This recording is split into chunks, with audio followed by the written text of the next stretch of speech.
Oui. Les vraies voix Sud Radio, 17h-20h, Philippe David, Cécile de Ménibus. On vous souhaite la bienvenue, les vraies voix jusqu'à 19h. Bonjour Philippe David. Bonjour Cécile de Ménibus. Comment ça va Philippe ? Écoutez, j'ai beaucoup souffert hier après-midi en écoutant France-Italie sur Sud Radio, avec notamment la dernière transformation qui a fini sur le poteau. J'ai pris 10 ans. C'est bien, vous êtes majeur maintenant, c'est bien. Ça y est. Non, je n'ai que 12 ans. Et on a vraiment souffert, et je dois dire qu'on a vraiment eu beaucoup de chance, parce que je suis pas convaincu que l'essai d'Olivon soit bon. Comme en Écosse, c'est passé aussi à la vidéo, on pourrait être à 3 matchs, 3 défaites. Donc. Mais vous allez remettre en question tous les matchs en fait ? Dès qu'il y a un arbitrage. Non mais là, je dis que là, ils sont pour nous. Je dis que là, c'est pour une fois qu'il est honnête. Je vous en prie. Pour une fois qu'il est honnête, j'ai l'impression de parler d'Al Capone. C'est vrai. Toujours l'arbitrage. C'est où les juges et l'arbitrage. Là, sur l'arbitrage, là, on a eu de la chance 2 fois et beaucoup de chance 2 fois. Ça y est, c'est bon, on a fait votre séance de psy, on peut y aller, Philippe David ? Non, il y a plus de boulot que ça, surtout qu'on a un docteur en psychologie avec nous, il vous le confirmera. Allez, on en parlera dans un instant. Le sommaire de cette émission à 17h30, le grand débat du jour. Chassé croisé au salon de l'agriculture après le passage mouvementé d'Emmanuel Macron. Jordan Bardella est donc venu faire des selfies pendant 2 jours de suite, comme pour souligner le contraste avec le président de la République. Le salon de l'agriculture n'est ni un cirque médiatique, ni un cirque politique, ni un cirque militant. C'est la réaction de Gabriel Attal de passage sur place hier soir. Parlons vrai. Est-ce que ce duel, c'est celui que vous souhaitez, Attal-Bardella, ou celui voulu par les médias ? Est-ce que le marquage à la culotte de Macron et Attal sur le RN va être productif ou contre-productif ? Qui a marqué des points dans les 2 camps après presque 3 jours de salon de l'agriculture ? Et à cette question, #Attal, #Bardella, les Européennes se jouent-elles au salon de l'agriculture ? Eh bien, vous dites non à 65%. Vous voulez réagir ? Le 0826 300 300. Et notre expert du jour, Jean-Christophe Gallien, politologue et conseiller en communication. Et puis le coup de projecteur des vraies voix à 18h30, une vingtaine de chefs d'État et de gouvernement, essentiellement européens, se réunissent à Paris aujourd'hui à l'initiative d'Emmanuel Macron. Objectif, assurer à l'Ukraine de leur soutien. La défaite ou la victoire dépend de vous. C'est ce qu'a lancé Volodymyr Zelensky en pleine difficulté face à l'armée russe, alors que l'aide américaine reste bloquée pour cause de désaccord au Congrès des États-Unis. Alors parlons vrai, est-ce que cette guerre est encore gagnable par l'Ukraine ? Est-ce que l'industrie d'armement des pays de l'Union européenne a la capacité de production pour fournir l'armée ukrainienne ? Est-ce que sans l'aide américaine, la Russie a déjà gagné ? Et à cette question, #Ukraine, les Européens ont-ils les moyens de faire reculer la Russie ? Vous dites non à 95%. Vous voulez réagir ? Le 0826 300 300. Et on en parlera avec le général Vincent Desportes, ancien directeur de l'école de guerre. On vous souhaite la bienvenue, on vous souhaite un bon lundi surtout. C'est les vraies voix jusqu'à 19h. Les vraies voix Sud Radio. Avec The Charming, Philippe Bilger. So charming. Absolutely charming. You speak English? Yes, I speak English. And you? Do you speak My English? English is very bad. Quand j'écoute Bilger parler, j'ai l'impression d'entendre Frank Sinatra en interview, tellement sa voix est sensuelle. Stranger in The Sud night. Radio. You did it your way. Jean Rideau, You are je ne sais... beautiful. Oh, thank you so much. You too. I did my best. Pretty woman. Walking down En fait, the street. il balance tous les films, les noms de films. But there is Michael Sadoun. Non, Michael. Michael Sadoun. Ah, j'ai décidé de mal parler. Like a Rolling Stone. Hey, nice to meet you, Michael Nice to meet you. Sadoun. Nice How to are meet you? you. How are you? I'm fine, and you? Alors, on va arrêter parce que les gens vont croire qu'ils ont zappé sur une radio Ouais, c'est la américaine. BBC. South Radio. C'est ça, South Radio. Jean Dorido, docteur en psychologie. Comment ça va, Jean? Écoutez, ça va à merveille et j'ai quelque chose à dire. mais- My Taylor is rich. Ouais. Vous savez que vous nous avez fait une chiracienne, là. Écoutez, vous nous avez fait comme ça. Écoutez, je le prends comme un compliment, mais ça, C'est ça logique. fait plaisir. Il revient du salon de l'agriculture, il a passé la matinée à taper au cul des vaches. Ben, Alors, je sais on tape sur ce qu'on peut, Philippe David, c'est ça. Ah oui, ah oui. Il y en a qui ont de la chance. Hein. Alors, Vous parlez des vaches, bien sûr. Bien entendu. Ensuite, vous pouvez progresser. Je m'y emploie, c'est de mon J'en mieux. profite pour dire que nous serons au salon de l'agriculture, Philippe. Oui, mercredi et jeudi. Absolument. Ce sera un immense plaisir sur Mercredi le stand chez Lidl, Lidl. mercredi, et chez Coram, les producteurs des Pyrénées, jeudi. Allez, et au téléphone, ça sonne beaucoup. 0826 300 300. Pascal est avec nous de Dordogne, de Périgueux exactement. Bonsoir Pascal. Bonsoir. Bonsoir tout le monde. Oh, Bonsoir, dites donc, vous êtes Pascal. voix de radio, vous dites donc, c'est bien. Ça Ça serait trop beau. Bah non, c'est pas mal. La voix, vous sentez. Il pourrait chanter. Ouais, il pourrait Du chanter potentiel, un truc, hein, il y a un Pascal, pour truc, il y a voir. un truc avec Pascal. Allez-y, chantez un truc. Strangers in the night. Oh, bah voilà. Magnifique, bravo Pascal. Clin d'œil à En Philippe. plus, dans le thème de l'émission. Parfait. Quel talent, quel talent. Vous allez nous parler de quoi dans un instant, mon cher Pascal? Moi, j'aimerais bien parler du silence assourdissant du Crédit Agricole et de la MSA. Vis-à-vis des agriculteurs, La j'imagine. mutualité sociale Vis-à-vis agricole. des agriculteurs, bien sûr. Vous bougez pas. En attendant, on écoute le répondeur 0826 300 300. Et c'est Diane qui nous appelle de Perpignan. Oui, bonjour, c'est Diane de Perpignan. On en a marre, hein. Voilà.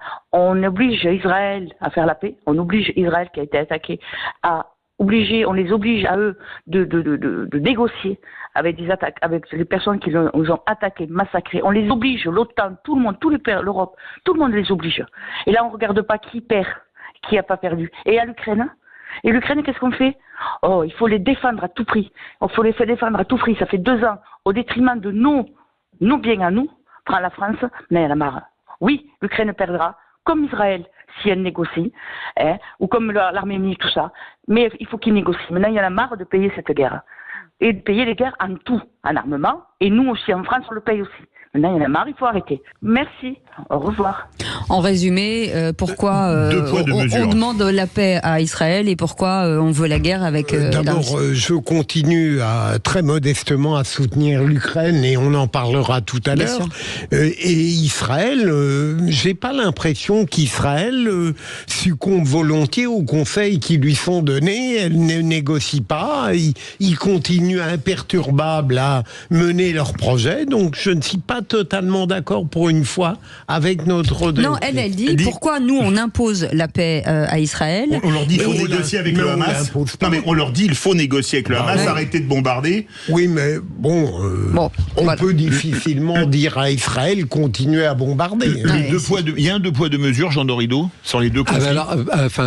Mon sentiment personnel de lecteur français de l'actualité, oui, c'est qu'il y a clairement, effectivement, deux poids, deux mesures. On a le sentiment d'avoir parfois des va-t-en-guerre parmi nos dirigeants quand il s'agit du conflit russo-ukrainien, alors que, oui, c'est quand même un fait, le conflit au Proche-Orient est quand même traité différemment. Moi, je comprends, en tout cas, les propos d'Anne, je ne sais pas s'ils sont justes, parce que c'est quand même compliqué. Il faut aller vite, les enfants. C'est de la géopolitique, tout ça. Donc, les intérêts, bien sûr, sont différents dans un cas et dans l'autre. Mickaël Sadoun. Rapidement. Moi, je suis reconnaissant vis-à-vis de cet auditeur qui a l'air de C'est une auditrice, soutenir, hein. de C'est une cette femme, auditrice, oui, de cette auditrice, pardon, qui a l'air de soutenir Israël, mais je pense que les situations ne sont pas tellement comparables dans la mesure où Israël a clairement un avantage sur son adversaire technique et militaire et il fait pas trop de doute sur le fait qu'ils peuvent gagner. Ceci dit, je suis pas d'accord avec Philippe Bilger, Israël ne continue pas imperturbablement, comme tu dis, ses actions, puisque il y a eu 2 propositions de paix qui ont été formulées à la fin de l'année dernière et au début de cette année qui ont été les deux refusées. Ouais. Allez, 0826 300 300, on retourne à Périgueux avec Pascal. Oui, bonjour. Oui, on revient sur ce silence assourdissant, selon vous, du Crédit Agricole vis-à-vis, entre autres, des agriculteurs, surtout. C'est vrai parce que aujourd'hui, tout le monde s'exprime. Oui. Les partis politiques, le showbiz, enfin tout le monde, la presse. Par contre, les deux qui, sans jeu de mots, se gavent sur le dos des agriculteurs, malgré qu'ils aient effectué beaucoup de canards au niveau européen pour la grippe aviaire, c'est le Crédit Agricole et la MSA. Et à aucun moment, on a entendu le Crédit Agricole prendre fait et cause pour, peut-être pas soutenir à 100% les agriculteurs, mais au moins dire qu'ils comprenaient leur mal-être.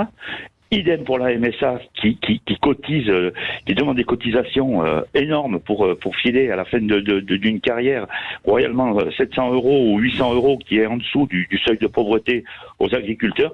Et je comprends pas que ces gens-là, que le président de la MSA, que le directeur, le grand patron du Crédit Agricole ne prend pas son micro et demande une tribune, soit sur votre radio ou sur d'autres radios, pour pouvoir dire pourquoi ils ne soutiennent pas les agriculteurs. Genre, Alors, ce serait quoi? Une année blanche sur les intérêts, par exemple, comme les agriculteurs demandent au gouvernement? Oui. Moi, je pense qu'il y en a besoin. Philippe Bilger. Je ne sais pas si sur le fond notre auditeur a raison, mais en tout cas c'est vrai que le silence de ces deux institutions bancaires et mutualistes est tout de même étonnant. Ouais.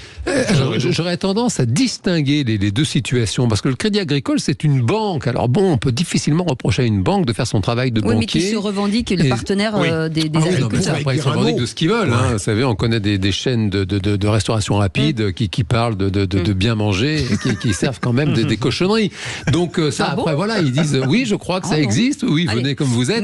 Et en revanche, les mutuelles sociales agricoles, la MSA, ça quand même, c'est un fait que c'est très très étonnant de ne pas les voir prendre parti pour leurs adhérents. Alors d'abord, moi je pense que ça peut être dans le rôle d'une institution financière que de donner plus d'espace et de respiration à ses clients, parce que c'est aussi ses revenus de demain. C'est ce qui permet aussi de ne pas générer de l'aléa moral, comme on dit en finance.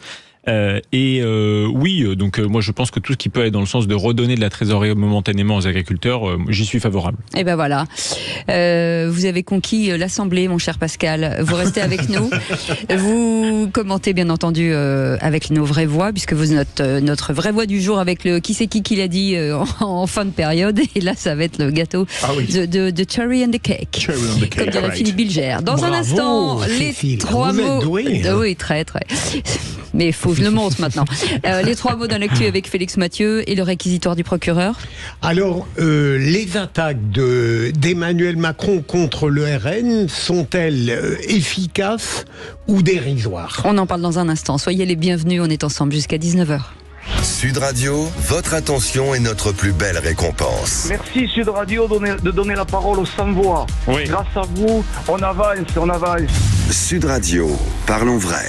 Carrefour. Quand vous me dites « Oh, c'est le mois Carrefour !» Eh oui. Et pour fêter ça, le filet de 5 kilos de pommes de terre Origine France est au prix imbattable de 3,45 €, soit 69 centimes le kilo seulement. Et si vous trouvez moins cher ailleurs, on vous rembourse 2 fois la différence. Et c'est dès demain et jusqu'à jeudi chez Carrefour, Carrefour Market et leur drive. Carrefour, partenaire fruits et légumes de Paris 2024. Variété Agatha Colomba ou Artemis, catégorie 1, calibre 20-40 mm. Détails sur carrefour.fr. À tout instant, écoutez Sud Radio, en voiture, au travail, depuis votre smartphone. Installez l'application Sud Radio depuis le Google Play ou l'App Store. Ça, c'est votre 20e appel client de la matinée. Et ça, c'est votre 12e mail de la journée. Eh oui, vous, les pros de l'habitat, vous en passez du temps à répondre aux questions de vos clients. Alors, à nous de répondre aux vôtres. Chez Leroy Merlin, vous avez accès à un conseiller disponible par mail et téléphone. Et ça, c'est pas mal pour vous aider à réussir tous vos chantiers. Leroy Merlin, on peut tout construire ensemble, même l'avenir. Sud Radio Monaco. 97.9. Sud Radio. Lorsque Julie ouvrit son colis Amazon, elle sentit son cœur s'emballer. Ce GPS intégré, ce capteur de mouvement intelligent, c'était le bracelet connecté de ses rêves à un prix si bas qu'elle ne put résister. Ça mérite bien 5 étoiles. Des super produits et des super prix. Découvrez nos super offres dès maintenant sur Amazon. Sud Radio est sur YouTube. Suivez-nous pour voir ou revoir vos émissions en vidéo sur notre chaîne YouTube Sud Radio. Parlons vrai. Les vraies voix Sud Radio, 17h-20h, Philippe David, Cécile de Ménibus. Et c'est un lundi qui commence bien avec Philippe David, hein Philippe? Oh bah ça va très bien. Ouais, quand on dit que le lundi au soleil, c'est une chose qu'on n'aura jamais. Non mais c'est pas du tout ce que je viens. Vous répondez à côté de ce que je dis. Mais non. Dis-toi bien le lundi. Non, j'ai jamais dit ça. Il veut montrer sa culture profonde. J'ai juste dit, c'est une émission qui commence bien et vous me répondez, oui, je vais très bien. Alors, ou vous avez un problème d'oreille et à ce moment-là, faut qu'on appelle un ORL tout de suite. C'est dingue ça. Allez, avec Philippe Bilger aujourd'hui, Mickaël Sadoun et Jean Dorido, on vous souhaite la bienvenue. Dans un instant, les trois mots dans l'actu avec Félix Mathieu. Bonsoir Félix. Bonsoir Cécile, bonsoir Philippe. Et de quoi parle-t-on ? On va parler des agriculteurs au salon à Paris, dans les rues à Bruxelles et Madrid, et puis au menu des réunions d'urgence des ministères. Ce sondage, un Français sur deux dit rogner sur les produits d'hygiène. Et puis de la ministre des Sports qui répond au judoka Teddy Riner qui se plaignait de ne pas avoir assez de place pour ses proches au JO. En 3 mots, ça donne trésorerie, précarité et champion. Allez tout de suite, le réquisitoire du procureur. Les vraies voix Sud Radio, le réquisitoire du procureur. Philippe Bilger. Et c'est sur les attaques du président de la République contre le RN au Salon de l'Agriculture que vous voulez requérir, monsieur le procureur. En effet, lors de ce samedi très mouvementé, à un moment donné, dans le petit débat tout de même qui a pu être organisé, le président de la République, je crois, a dit, je cite de mémoire, le RN est pour la décroissance et a une politique de bêtise à l'égard du monde agricole et de l'Europe. Je me demande, alors je ne discuterai pas le fond. Là, nous avons des spécialistes qui sont beaucoup plus pertinents que moi là-dessus, mais je discute la tactique.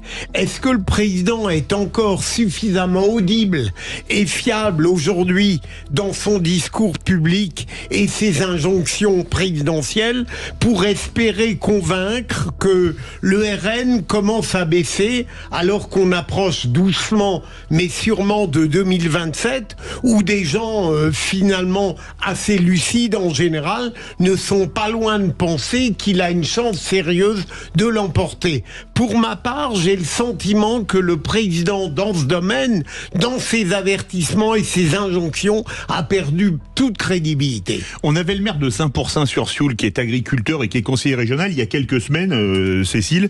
Il nous avait envoyé les documents qui prouvaient que l'État demandait de la décroissance aux agriculteurs, baisser les productions, etc. Et est-ce que c'est pas un peu amusant d'entendre Emmanuel Macron accuser certains de faire de la décroissance? Mickaël Sadoun ou Jean Dorido?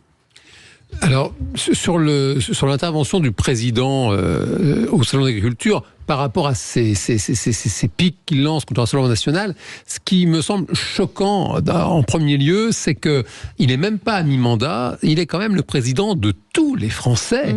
Et faire de la politique politicienne, j'ai envie de dire, je sais bien qu'on n'est pas loin des élections européennes, bien sûr, pour autant, il me semble que ce n'est pas son rôle de président, c'est le président de la République, tous les Français, il doit les prendre en considération et lancer.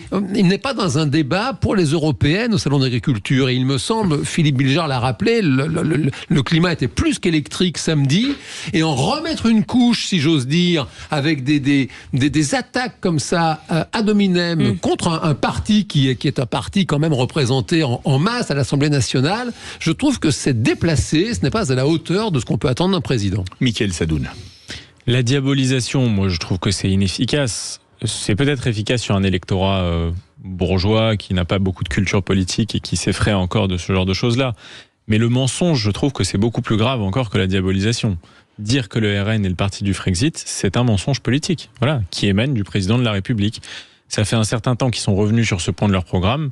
Je crois que c'est pas Emmanuel Macron qui va reprocher à un parti d'avoir changé d'opinion sur une question. Et sur la décroissance, parce que par exemple dans les proches du président, il y a Pascal Canfin dont les amis défendent la décroissance. Sur la décroissance, il est prouvé que le Green Deal est une politique qui va dans le sens de la décroissance, que Pascal Canfin, qui est un satellite important de la Macronie dans l'Union européenne, est plutôt un militant de la décroissance, que des conseillers proches du président de la République le sont. Et c'est à ce titre qu'ils ont invité les Soulèvements de la Terre, qui sont un collectif décroissant, gauchiste, révolutionnaire, à l'événement des agriculteurs.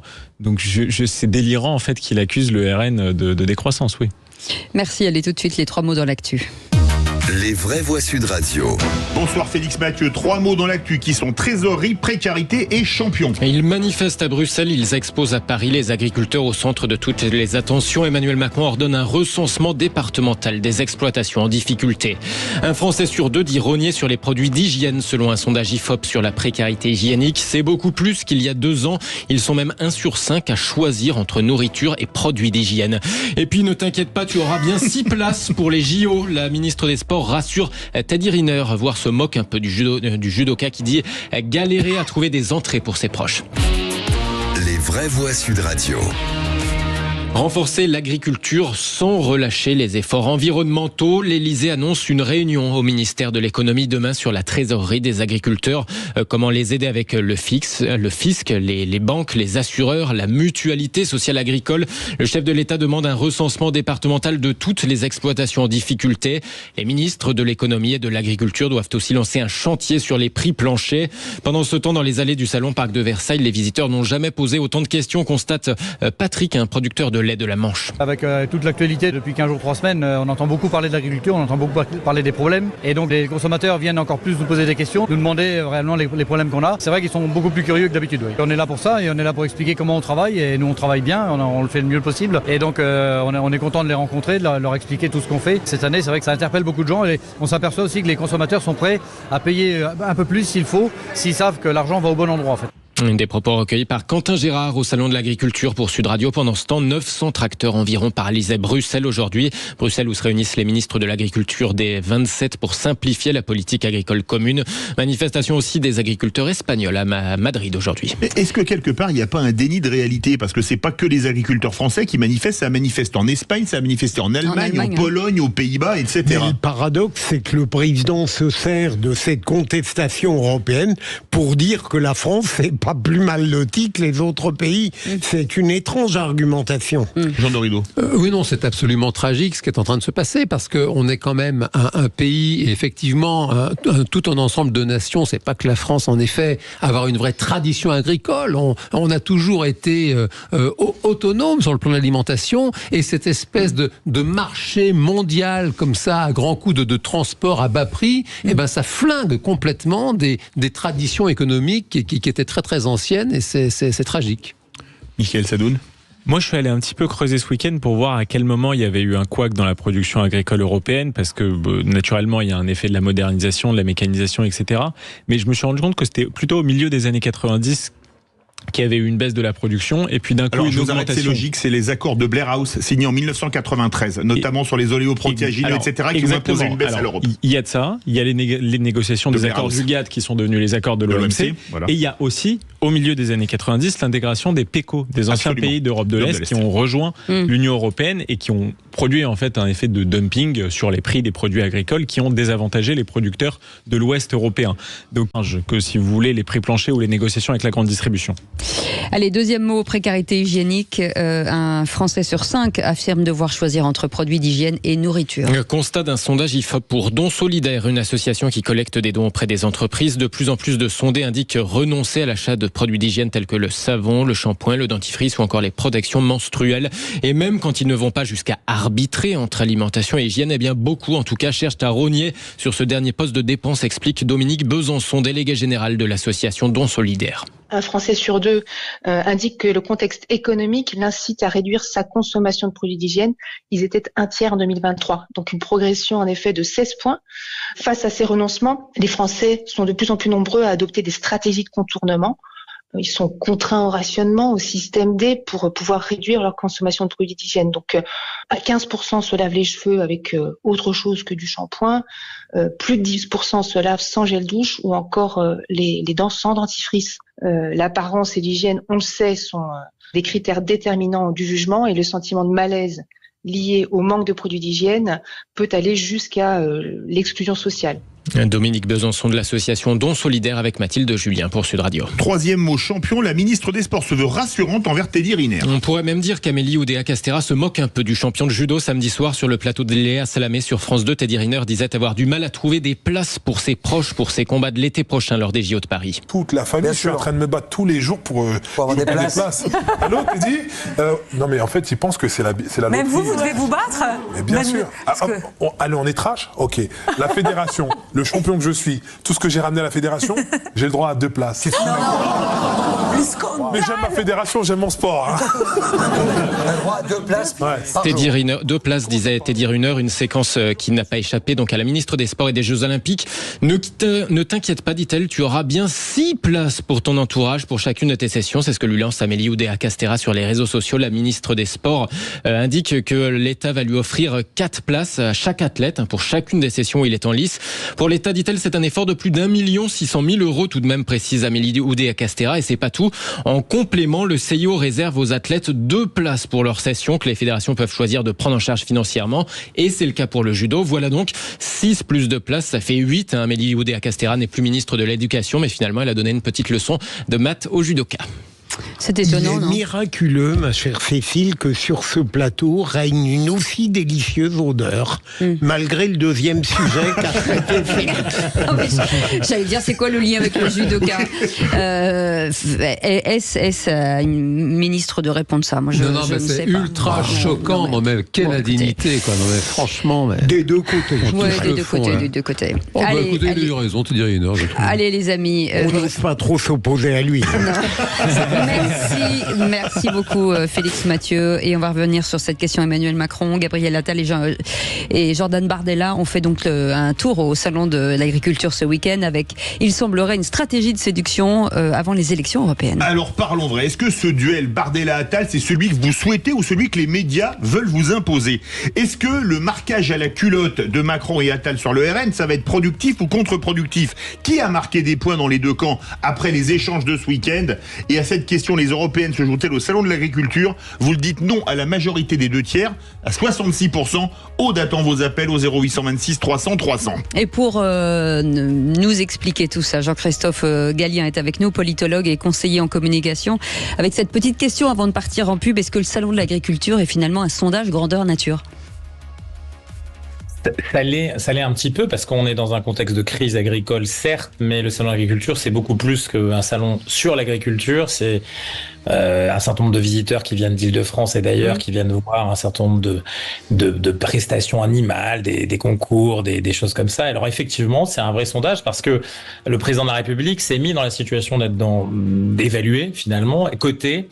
Et forcément, cette cotation du président de la République, elle a un impact pour la suite. C'est-à-dire, tous ceux qui viennent, ils reçoivent un accueil qui est un peu différent, qu'on va scruter, analyser, et qui traduit concrètement la réalité, sinon de leur popularité, en tout cas de leur capacité de connecter avec les gens qui sont présents, qui sont encore une fois pas que des agriculteurs. Allez, on en parle dans un instant. Vous restez avec nous, 0826 300 300. Vous les commentez, vous êtes les bienvenus. C'est les vraies voix jusqu'à 19h. Les vraies voix Sud Radio, 17h-20h, Philippe David, Cécile de Ménibus. Et très bien accompagné encore avec notre ami Philippe Bilger qui est avec nous, qui est très en forme, qui a passé un très bon week-end. Excellent, vraiment. À qui on a manqué beaucoup. Énormément. La preuve aujourd'hui, je vous le constatez. Avec Mickaël Sadoun qui est avec nous et bien entendu notre ami Jean Garrigue.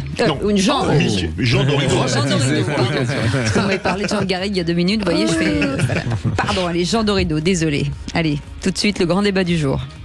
Les vraies voix Sud Radio, le grand débat du jour. Je pense que le président de la République n'a manifestement plus les capteurs. Non, on n'est pas un cirque médiatique, ni un cirque politique, ni un cirque militant. Pourquoi est-ce qu'un président de la République en exercice a besoin de 3 cordons de CRS de sécurité ? Au fond, les agriculteurs, nos bêtes, nos filières ne sont pas un décor de campagne. Et pourquoi est-ce que le Premier ministre est obligé de débarquer en catimini à 20h quand le rideau a été tiré pour pouvoir entrer dans le salon de l'agriculture ? Et donc au salon de l'agriculture, un ballet politique se dessine suite à la visite houleuse d'Emmanuel Macron. Jordan Bardella s'est prêté lui au jeu des selfies pendant 2 jours consécutifs, marquant ainsi une différence notable forcément avec le chef de l'État. Et vous l'avez entendu, Gabriel Attal a voulu remettre les pendules à l'heure pour clarifier. Le salon de l'agriculture ne doit être ni une arène médiatique, ni un champ de bataille politique, ni un espace de contestation militante, Philippe. Oui, alors parlons vrai. Est-ce que ce duel, c'est celui que vous souhaitez entre le RN et Renaissance, ou celui voulu par les médias? Est-ce que ce marquage à la culotte, on peut appeler ça comme ça, entre Macron et Attal d'un côté, Bardella de l'autre, ça peut être productif ou contre-productif pour l'un ou l'autre des deux camps? Et parlons vrai, qui a marqué des points entre les deux camps ce week-end? Les européennes se jouent-elles au salon de l'agriculture? Eh bien, vous dites toujours non à 66%. On attend vos appels au 0826 300 300. Et pour avoir un autre avis avisé, Jean-Christophe Gallien est avec nous, politologue et conseiller en communication.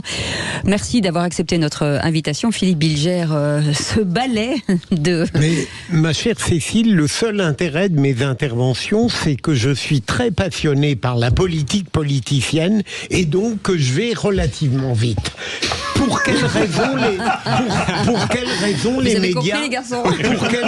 les médias sont-ils passionnés par le duel Bardella Attal, c'est tout simplement, en effet, ces deux personnalités-là ont un talent, une qualité, une espérance qui ne sont pas grotesques au regard de leur personnalité. Je considère d'une certaine manière, avant même l'heure, que Gabriel Attal porte en lui des choses supérieures à Emmanuel Macron, de la même manière que Jordan Bardella est d'une certaine manière, et cela commence à se dire, même au sein du RN, un candidat qui serait plus fiable en 2027 que Marine Le Pen. Donc il y a là à la fois des qualités objectives et d'autre part, évidemment, la mousse médiatique qui va vers ces jeunes gens.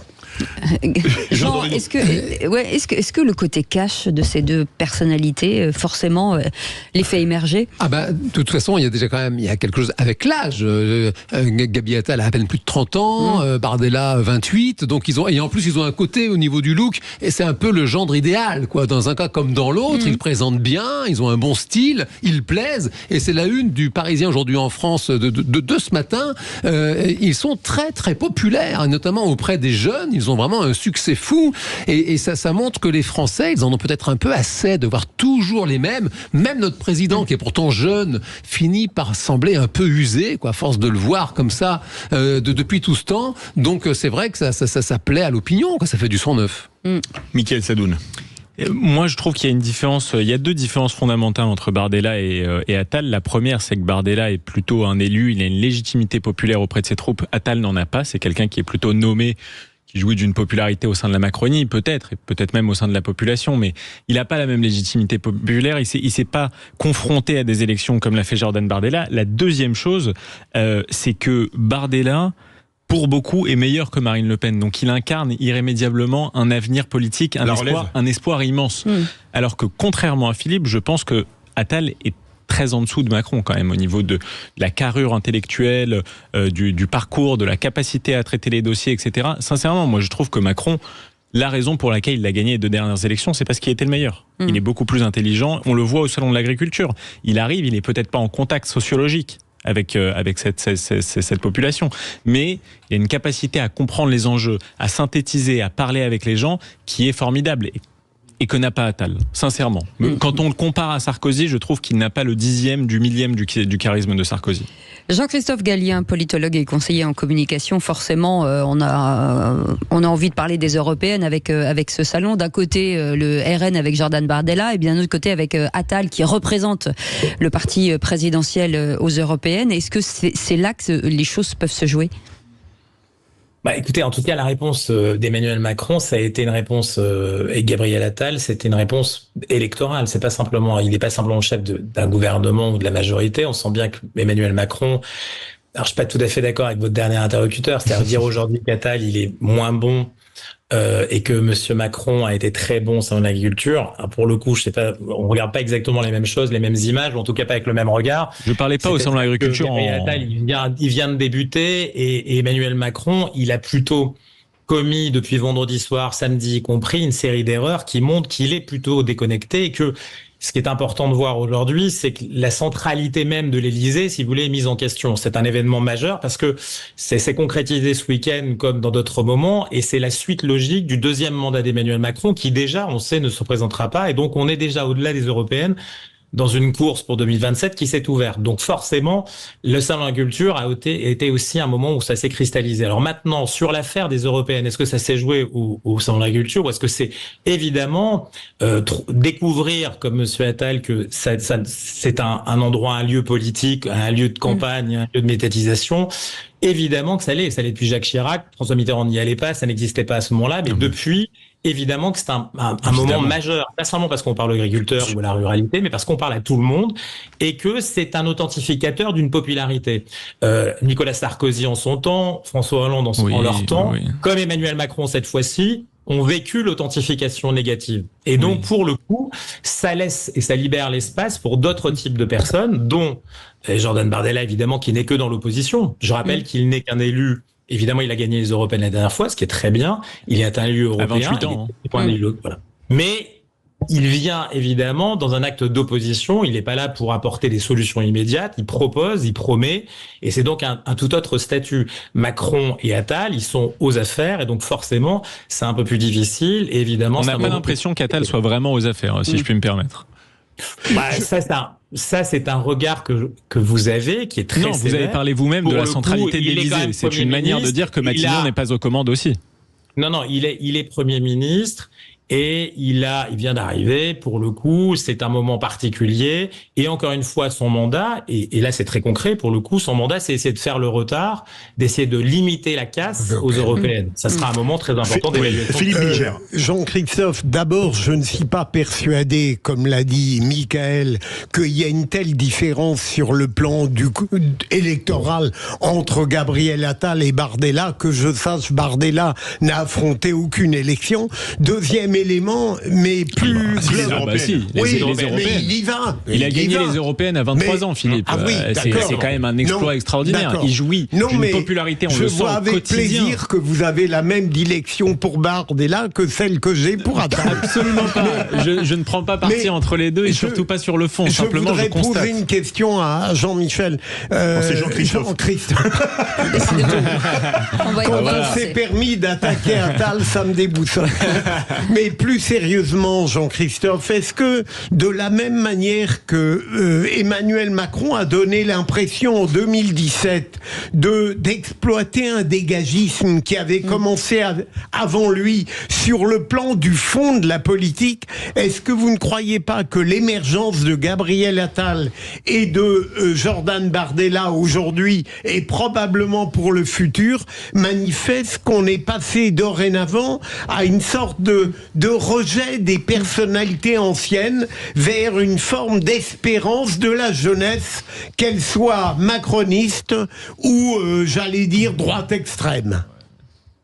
Alors pour le coup, ça se vérifie pas tout à fait dans les enquêtes, les études. C'est quelque chose qui est peut-être dans la période. On verra bien. 2027, c'est encore un peu long. Ce qu'il y a de certain, c'est que M. Bardella, il pose une question au RN aujourd'hui déjà. C'est-à-dire que pour le coup, la performance personnelle du moment fait effectivement qu'il est un candidat potentiel à quelque chose d'autre que Marine Le Pen à l'intérieur de l'espace du Rassemblement national. Pour Gabriel Attal, effectivement, il a été nommé. Ça a été très justement dit par quelqu'un qui a été critique avec lui, mais c'est vrai qu'il a été nommé, que tout reste à démontrer et qu'il dépend très largement de la marque Emmanuel Macron. Ah oui. Pour le coup, il dépend largement de ça et qu'effectivement, tout seul aujourd'hui, il serait très compliqué pour lui, même avec Renaissance, de partir au feu en 2027. Le temps reste pour le démontrer, mais en réalité, aujourd'hui, c'est compliqué. Donc les statuts sont pas les mêmes. Les statuts sont pas les mêmes parce qu'il gouverne, ça c'est clair, et qu'il vient de débuter. Il a pas fait grand-chose en effet,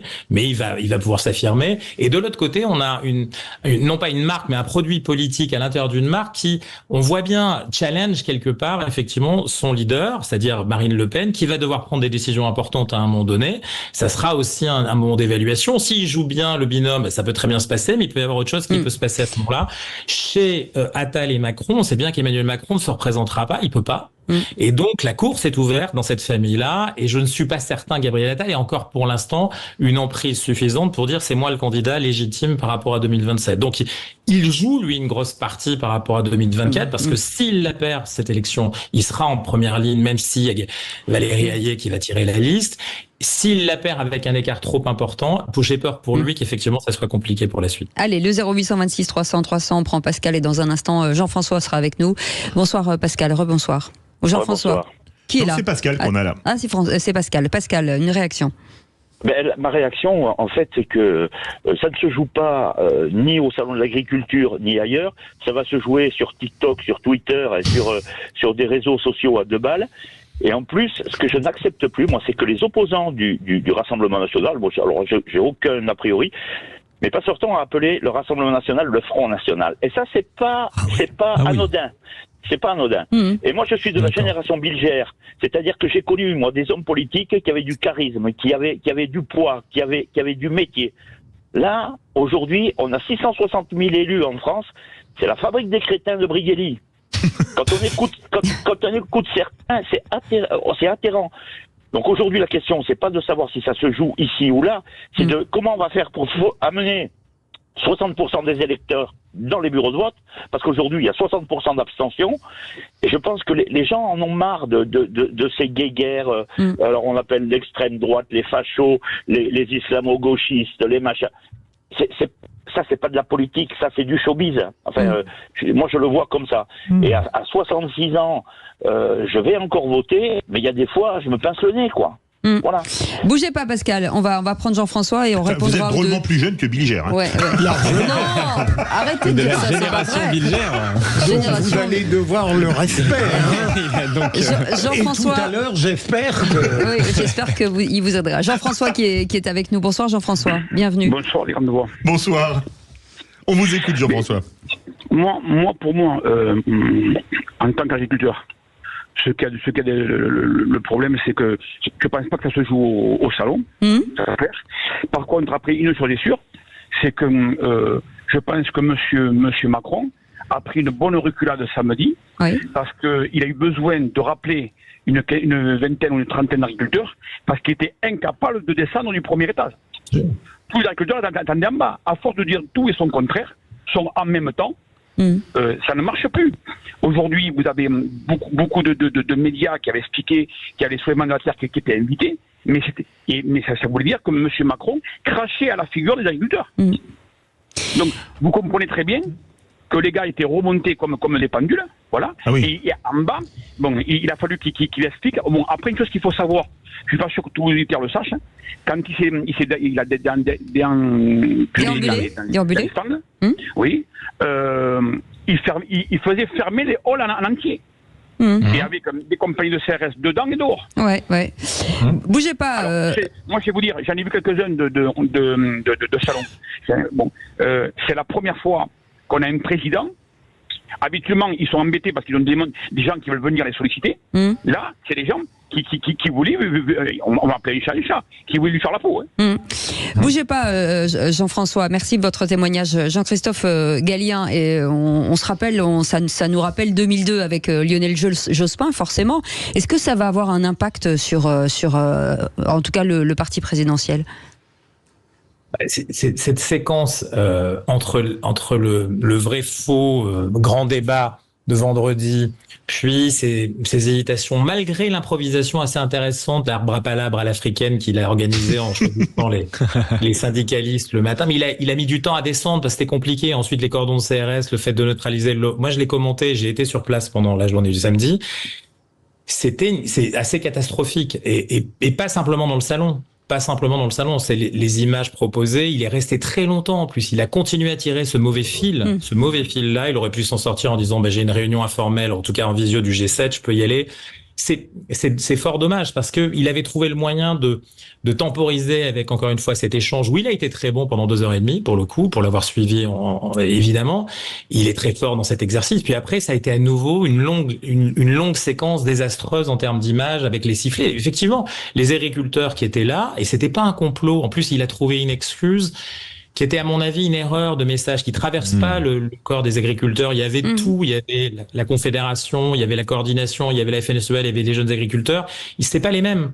Et ils sont pas tous connectés au Rassemblement national, loin de là. Et donc à partir de là, dire que c'est le parti extrême ou les partis extrêmes, en mettant LFI aussi dedans, qui organisait ce travail de sap de sa prestation, c'était une erreur. Et je crois qu'il a tiré un mauvais fil. Et pour le coup, là, il y a un effet qui va être porté sur déjà une situation qui est compliquée pour Emmanuel Macron, alors qu'on est encore une fois qu'en 2024. Il reste longtemps à faire jusqu'en 2027.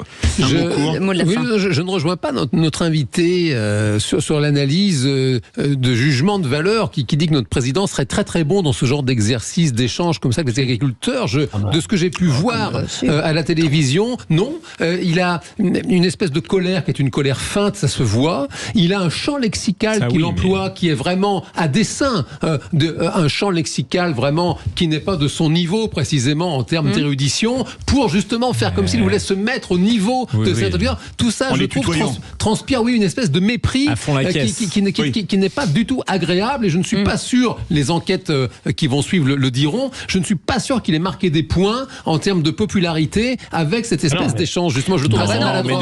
Mais de toute façon, l'exercice ne l'invitait pas à prendre plus de popularité. D'ailleurs, la perspective des européennes, c'est pas de convaincre des gens dans le pays, c'est de mobiliser ses propres troupes. Or, l'électorat de Macron est un électorat CSP+, qui va plutôt voter. Donc, je pense que la séquence électoralement lui sera même pas préjudiciable, parce que de toute façon, il n'était pas là pour convaincre qui que ce soit. Ensuite, simplement, je termine sur ça. Un intervenant a dit que Emmanuel Macron crachait à la gueule des agriculteurs. Alors, désolé de dire que je ne trouve pas que ce soit le cas, et que dans la séquence, c'était plutôt les agriculteurs qui crachaient dans la gueule d'Emmanuel Macron. Je n'en suis pas, mais je regardais les images, et permettez-moi de vous dire que le respect, c'est dans la réciprocité aussi. Merci beaucoup, Jean-Christophe Gallien, que ça nous aurait, on aurait aimé en parler un peu plus longtemps. Politologue, merci beaucoup d'avoir été avec nous. Merci. Dans un instant, le quiz de l'actu avec Pascal de Périgueux, et vous, on va se détendre, ou on va se tendre. Alors, on ne sait jamais de quel côté ça tombe. Pascal de Périgueux, c'est un noble. Oui. Allez, à tout de suite. Un noble périgourdin. On est couillons, hein. On en fait des blagues hors antenne, si vous saviez. Si vous saviez. Ah oui. Mais en plus, elles sont bonnes. Jean Dorédo est avec nous, Michael Sadoun et Philippe Bilger, bien entendu. Et puis on a gardé Pascal de Périgueux avec sa voix de crooner pour savoir si effectivement il sera fort ou pas. Et fort à quoi, on se pose la question. Au quiz de l'actu. Les vraies voix Sud Radio, le quiz de l'actu.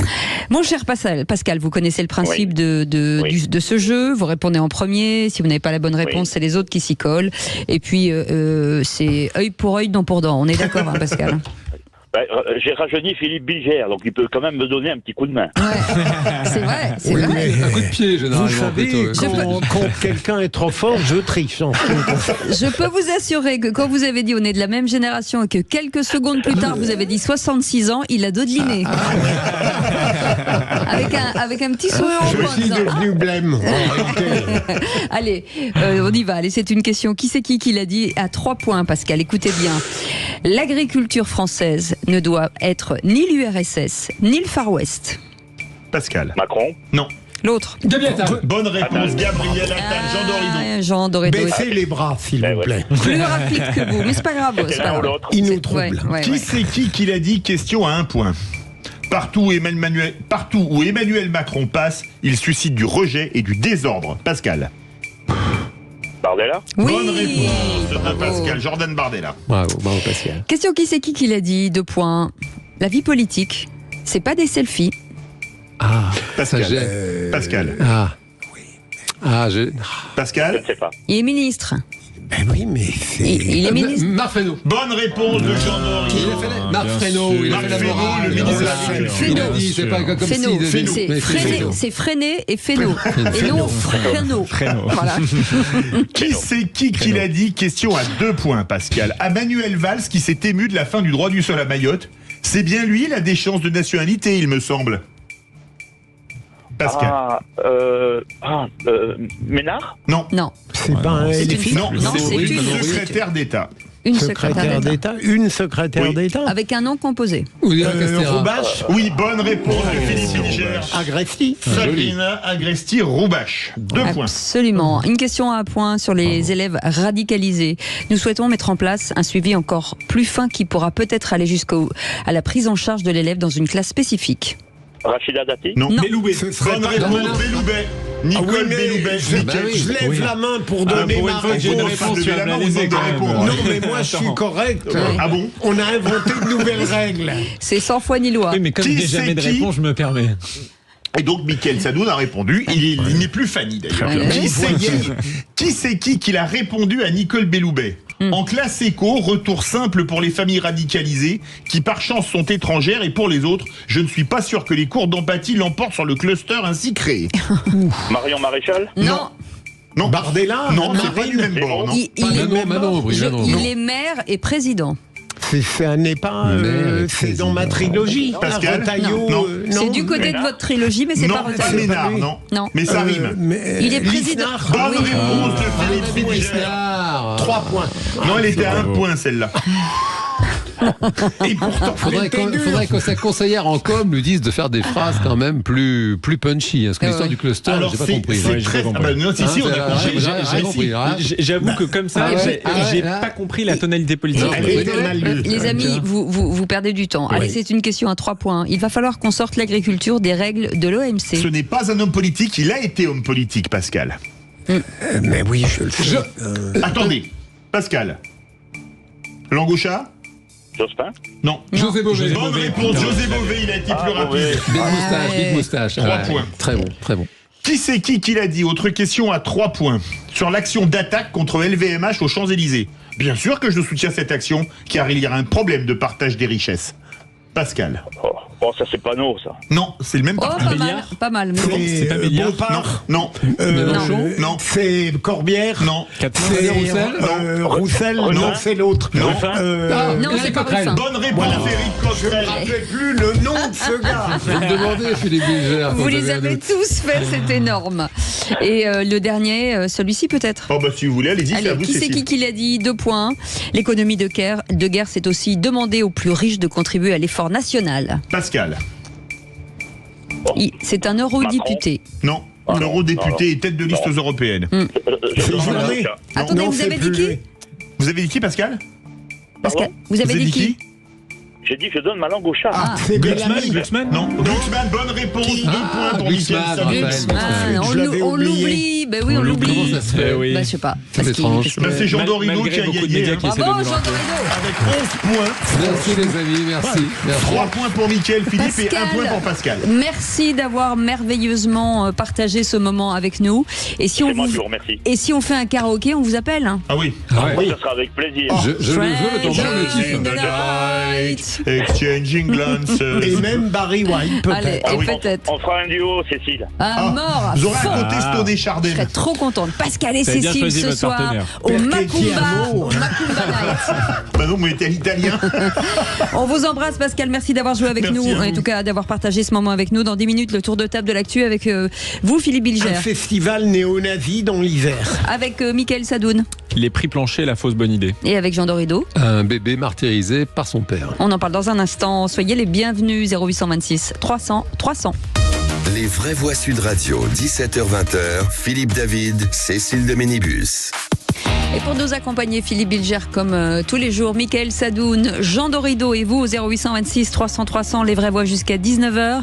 Dans un instant, vous avez la parole avec Félix Mathieu. Félix, de quoi parlons-nous? On part dans la campagne poitevine où 2 parents lancent une cagnotte pour faire face à une situation rarissime et inexpliquée. Leurs 2 enfants en bas âge atteints de la même leucémie à 3 ans d'intervalle. Et tout de suite, le Philippe David. Et ce n'est pas vraiment un coup de gueule, mais plus un clin d'œil épicé, puisque la ville de Carcassonne a posé des plaques rue Pierre Curie, rue baptisée en hommage au prix Nobel de physique 1903. Jusque-là, rien de surprenant, sauf que, en regardant la plaque, Curie a été écrit C-U-R-R-Y et non C-U-R-I-E, une faute qui a fait rire la France entière via les réseaux sociaux ce week-end. Ainsi donc, Pierre Curie s'écrirait comme une vulgaire préparation épicée que nos papilles apprécient de déguster. Un curry que Feu, son épouse, cuisinait peut-être au bain-marie. Un curry étant un mélange d'épices, on peut penser que la seule femme 2 fois prix Nobel savait manier la chimie des saveurs tout en malaxant les différents composants en utilisant au mieux toutes ses connaissances en physique. Alors peu importe le coût des plaques qui ont été remplacées à la vitesse où se répand la radioactivité, dont une des unités de mesure est le curie. D'ailleurs, même si celui ou celle qui a commis cette incurie ne pourrait certainement pas faire partie des plus brillants savants de l'Institut Curie, il n'y a pas mort d'homme, ce n'est pas le silence des agneaux au curry. Bref, il y a eu un clou de girofle dans le curry, logique dans une ville dont aucune spécialité n'est au curry. Carcassonne, connue mondialement pour sa citadelle, a fait rire toute la France en devenant une ville de curry comme Madras ou Bombay. En tout cas, celui qui a fait cette faute ne devrait pas bomber le torse, mais merci d'avoir épicé notre week-end avec ce curry pour lequel on a bien ri. Bravo. Tant qu'on se moquera pas de messieurs les curries, ça me va. Non, mais c'est quand même dingue d'écrire Pierre Curie, c'est U2RY. C'est dingue. Mais ça me rappelle un journal qui avait fait un jour un titre, Nos plus grosses coquilles, et ils avaient oublié la lettre Q du... Moi, je pourrais lui proposer de retourner à l'écurie. Oh, joli. Bravo, dites donc. Merci You are Philippe. very clever. Yeah, I know. Thank you so much, my She darling. likes Indian curry. Yeah. Je sais pas pourquoi on parle anglais aujourd'hui. On a peut-être un départ ou un voyage, je ne sais pas. En De la distinction à quelqu'un qui en manque. C'est ça. Et direction le Poitou avec Félix Mathieu. Oui, la campagne Poitevine où deux parents ont lancé une cagnotte Litchi intitulée 2 cœurs, un combat, Noah et Elsie contre la leucémie. La même souche de leucémie à 3 ans d'intervalle chez un petit garçon puis sa petite sœur. Face à l'extrême rareté de notre situation, nous sommes en quête de réponse, écrivent ces deux parents. Bonsoir Yann Decker. Bonsoir à tous. Bienvenue dans Les Vraies Voix sur Sud Radio. Alors en 2020, vous attendiez la petite Elsie quand vous avez appris la maladie de son grand frère de 5 ans, Noah, une leucémie. Puis après 3 ans de combat héroïque et acharné, écrivez-vous, alors que Noah était en rémission, vous avez reçu le même diagnostic pour sa petite sœur pendant qu'elle se bat courageusement, comme vous le dites. Eh bien vous cherchez des réponses. En fait, vous avez aucune idée de la cause.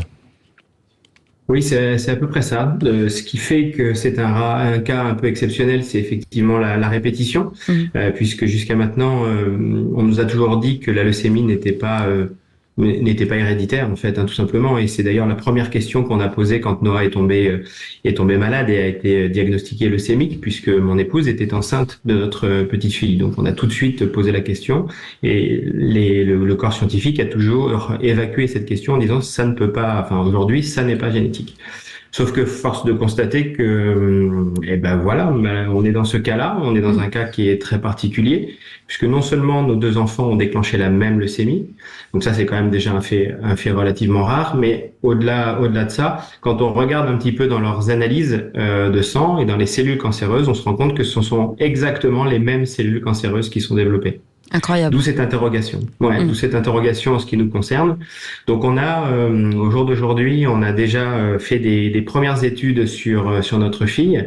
On a essayé de comparer un petit peu ces cellules cancéreuses à elle, à une banque de données internationale que l'on a sur des biomarqueurs qui permettraient un petit peu d'identifier s'il y a une raison quelconque qu'on pourrait soupçonner.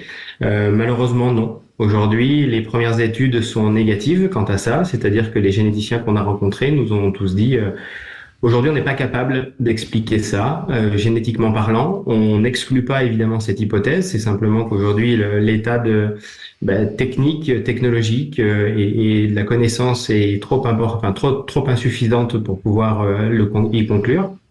La cause environnementale. Oui, la cause environnementale. Ouais. Vous savez pas? Oui, j'en venais également. Oui.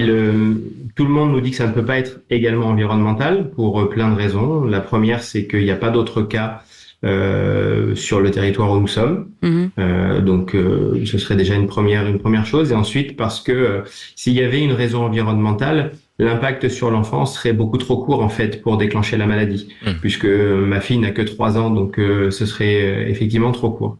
Donc, sauf que quand on a dit un petit peu tout ça, quand on exclut le côté environnemental, quand on nous dit qu'on n'est pas capable de prouver génétiquement l'origine, sauf que nous, en tant que parents, on n'arrive pas à se satisfaire de ces réponses-là et on essaye d'en savoir un petit peu plus, de comprendre. Alors, il y a plein d'intérêts derrière. Il y a un intérêt pour nos enfants. Et pour la médecine en général. Est-ce que la situation très douloureuse qui est la vôtre, est-ce qu'elle attire l'attention des pouvoirs publics? Parce qu'il y a probablement de la recherche à faire et des choses qui pourraient servir à tous, non? Oui, alors aujourd'hui pas suffisamment, puisqu'on a essayé d'intégrer un programme qui s'appelle France Médecine Génomique 2025, qui est un programme qui est mis en place par l'État. Je crois qu'il y a 200 à 300 millions d'euros qui ont été déployés pour justement pousser des études. Sauf qu'aujourd'hui, on nous ferme un petit peu les portes en nous disant qu'on est un cas trop isolé et que la maladie auprès de certaines communautés n'est pas considérée comme assez grave.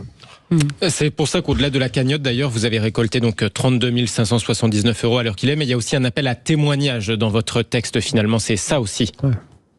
Oui, c'est ça, il y a plusieurs intérêts. Évidemment, la cagnotte qui était pour plein de raisons. La première, c'était aussi pour faire face à des problématiques financières qu'on peut avoir, puisque la maladie vous isole, évidemment, du reste du monde. Vous êtes au chevet de vos enfants. Donc, concrètement, pour ma femme, ça s'est traduit pour 4 à 5 années d'arrêt de son activité professionnelle. Mais on veut aller plus loin, effectivement, parce que cette cagnotte-là, elle a aussi pour mission d'apporter une réponse plus globale. Nous, on est très ouverts. Hein. On a toujours dit, si vous voulez faire des études sur notre sang, si vous voulez faire des études sur notre moelle osseuse, allez-y, on va vous la donner, il n'y a aucun problème. Si on peut aider à trouver des nouveaux biomarqueurs qui pourraient permettre de faire de la prévention quant à ces problématiques de leucémie, allez-y, faites-le. Et donc, comme on est trop seul, on est trop isolé, ça reste des cas très rares. En France, on n'est pas très bon sur la tenue des livres de tout ça. Je crois que dans les pays scandinaves, ils ont identifié en 50 ans 10 cas identiques aux nôtres. Moi, j'ai été forcément très ému par votre témoignage, d'où votre passage à l'antenne. Yann Decker, est-ce que vous pouvez nous donner l'adresse de cette cagnotte ? C'est important pour nous, pour ceux qui nous écoutent et qui voudraient vous soutenir, bien entendu. Alors, vous la retrouvez sur, effectivement, comme vous le disiez tout à l'heure, sur Litchi. Elle porte un nom qui s'appelle 2 cœurs, 1 combat, Noah et Elsie contre la leucémie. Donc voilà, vous pouvez la retrouver facilement sur la cagnotte participative que je viens de citer.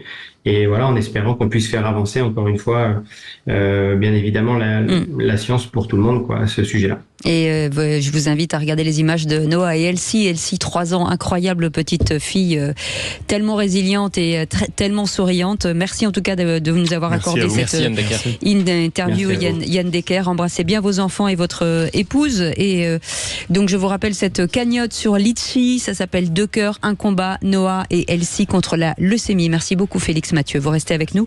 On fait une petite pause. On revient dans un instant. À tout de suite. Les vraies voix Sud Radio, 17h-20h. Philippe David, Cécile de Ménibus.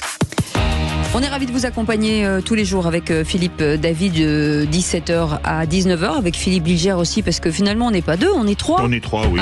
Philippe, c'est un trio. C'est un ménage à 3. Et puis, en face, c'est dur. Ouais, ils sont pas toujours de mon avis. Nous sommes les invités de ce trouble infernal. Ouais, heureusement, on a 2 animateurs pacificateurs. Oui. C'est vrai. Mais on est obligé de les changer parce que vous les épuisez, Philippe. Donc, je ne sais pas ce que vous faites. On les aime bien. Donc, ils vont se reposer. Ils reviennent une semaine après. Ils vont se reposer. On est obligé. Permettez-moi de vous dire que quand je vois les résultats du qui c'est qui l'a dit aujourd'hui, c'est pas Philippe Bilger qui a épuisé Jean Dorido. C'est plutôt le contraire. Mais parce que c'est quelqu'un de galant et qui laisse gagner les gens une fois de temps en temps. Voilà. Qu'est-ce que vous voulez que je vous dise? Il est galant. Je ne savais pas que Jean Dorido était une femme, mais bon. Si vous continuez comme ça, je dirais que vous préférez l'alimentation aux produits de toilette. Non, et en plus, c'est vrai. Allez, tout de suite, le tour de table et les petits devraient voir. Encore ces stupides actualités. Ça dépend de la masse d'informations. Quand il a rien à dire, il dit rien. Il n'a pas été élevé chez les porcs, excusez-nous. Le tour de table. De l'actualité.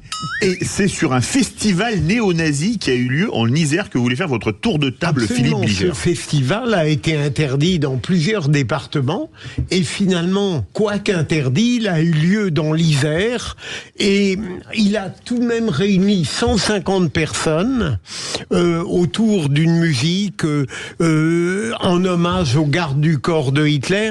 Moi, ce qui me fascine, il y aura toujours les transgressions de l'extrême. Évidemment, on peut ne pas le comprendre, mais l'extrémité la plus odieuse, contrairement à ce qu'on croit, elle ne dissuade pas forcément, elle peut attirer les esprits malades. Mais tout de même, je serais curieux de faire une sorte de sociologie basique de ces 150 militants obsédés, nostalgiques. Qui sont-ils? Comment peuvent-ils se vanter d'être néo-nazis aujourd'hui quand on connaît la réalité de l'horreur? Mais ce serait trop long, ma chère Cécile, de répondre à cette question. Jean Dorido. Du point de vue de la psychologie, l'horreur fascine, notamment les jeunes esprits.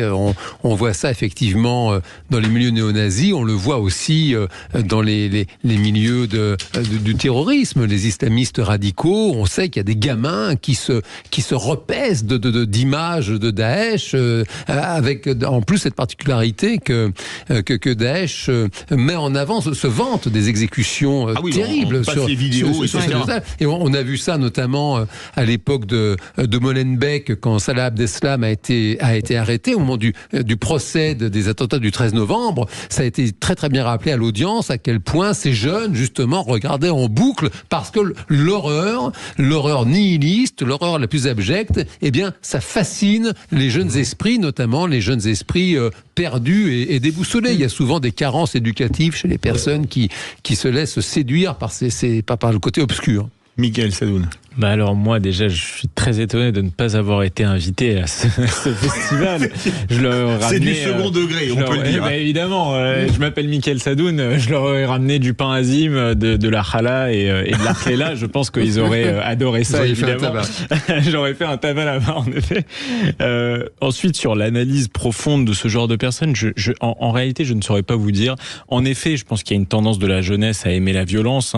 Les révolutionnaires était jeune, Saint-Just avait 21 ans au moment de la Révolution Lénine française. n'était pas jeune, Staline n'était pas jeune, Trotsky n'était pas jeune. C'est pas faux, Saint-Just l'été, Camille Desmoulins l'été. Voilà. C'est vrai, mais c'est pas une vérité révélée. C'est pas une vérité révélée. Derrière ça, je pense qu'il y a évidemment un facteur de volonté d'identification à des causes qui ne savent s'exprimer que sous une forme totalitaire, avec des références mythologiques évidemment malsaines et une unification autour de la mort et du massacre. Voilà, je ne vois pas autre chose que ça. Derrière ça, je vois surtout des jeunes perdus et égarés. Je crois plus à pardon, si on a 2 secondes, je crois plus à l'interprétation de Jean de Rideau. Je pense que chez ces gens déboussolés de toute manière, il y a la tentation du sauvage, de la sauvagerie. C'est ça qui attire, bien plus que la violence. La violence, évidemment, elle est intégrée dans l'hitlérisme, mais je crois que c'est ça. Et c'est un paradoxe infini de la nature humaine. Oui, non, enfin, on peut même rajouter que c'est un fait que la mort fascine, même si on fait une lecture un peu mystique, un peu spirituelle de la chose. C'est vrai qu'il y a vraiment quelque chose, le côté obscur, le nihilisme. Jean, quand même. Je veux dire, même quand on parle des jeunes, enfin. Ah non, pas tous les jeunes, non, bien sûr. Non, mais évidemment. Les jeunes comme les moins jeunes, je pense que ça concerne quand même une très petite minorité. Les esprits qui se laissent séduire basculent dans ce penchant très nihiliste de la mort. Voilà, c'est une fascination. C'est d'ailleurs les terroristes du 13 novembre disaient vous aimez la vie, nous aimons la mort. Il y a une espèce de culte très. Oui, alors il faut voir derrière ça. Et la mort violente. Oui. Il faut voir derrière ça s'il y a un facteur culturel presque, ou si ça relève presque de quelque chose de profond chez l'homme. Moi, je trouve qu'il y a quand même des cultures qui invitent plutôt à la vie, d'autres plutôt à l'inverse. Voilà. Merci beaucoup Philippe Bilger. Une autre forme de violence, Jean Dorido. Oui, alors ça reste assez dark. Maintenant c'est un fait, c'est quelque chose qui est rapporté par le Parisien aujourd'hui en France. Un homme a été condamné. Ça se passe près de Colmar par le tribunal correctionnel en Alsace là-bas parce qu'il a cassé le bras de son bébé, sa petite fille de 3 mois. Il a été condamné à 3 ans de prison, dont 2 ans ferme, et il a été déchu de son autorité parentale. Alors, c'est un fait divers absolument tragique, évidemment. C'est toutefois l'occasion de rappeler qu'on ne frappe pas les enfants, qu'ils soient nourrissons ou qu'ils soient plus âgés. C'est important de le rappeler. Les violences faites aux enfants font des drames, font des morts chaque année dans notre pays.